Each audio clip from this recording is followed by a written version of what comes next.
The Normandy coast breathes differently in summer, a mixture of blue and purple, of chalk cliffs exhaling memories older than conflict, each wave carrying whispers of loves destroyed and rebuilt, like the tides themselves. Linnea's fingers traced the landscape like a cartographer of forgotten intimacies, each touch a question mark against the rocky terrain. Her hands, calloused from years of geological research, now move with the delicacy of an archaeologist reading a language written in stone and flower.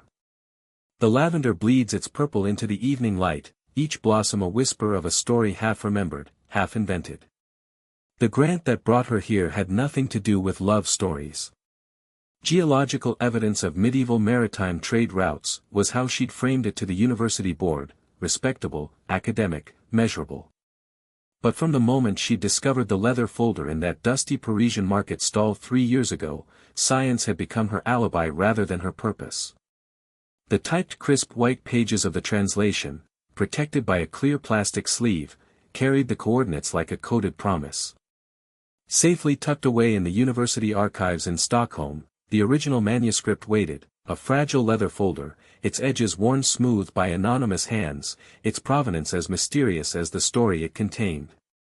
The content of this folder evoked hidden treasures and upon translation revealed a romantic story when English soldiers crossed the Channel shores.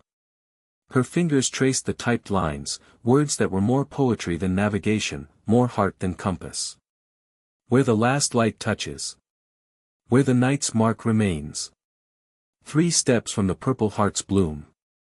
Guillaume, a naval officer, would have understood such cryptic language. The blue crescent of his family crest marked him as English nobility, his cloak bearing the deep azure shade that spoke of sea voyages and ancient lineage. In Rouen, where the market breathed herbs and possibility, he had first seen Eleanor, not as an enemy, not as an other, but as a geography of longing. She was lavender fields and a farmer's daughter, her fingers perpetually stained with the faint purple of crushed blooms.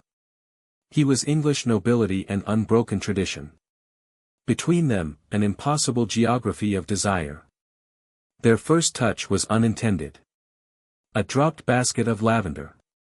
Hands meeting. A moment shorter than a heartbeat, longer than eternity. An English inheritance was more than a title and land. It was a carefully woven tapestry of family honor, political survival, and social standing. Guillaume understood this in the language of tides and unspoken rules. He was the only son in a line of daughters, the sole heir through whom his family's legacy and lands would continue. He had the moral obligation to marry appropriately and strengthen English claims to disputed territories. Eleanor's worth was calculated in more complex mathematics. Her family's lavender fields were not just crops, bu.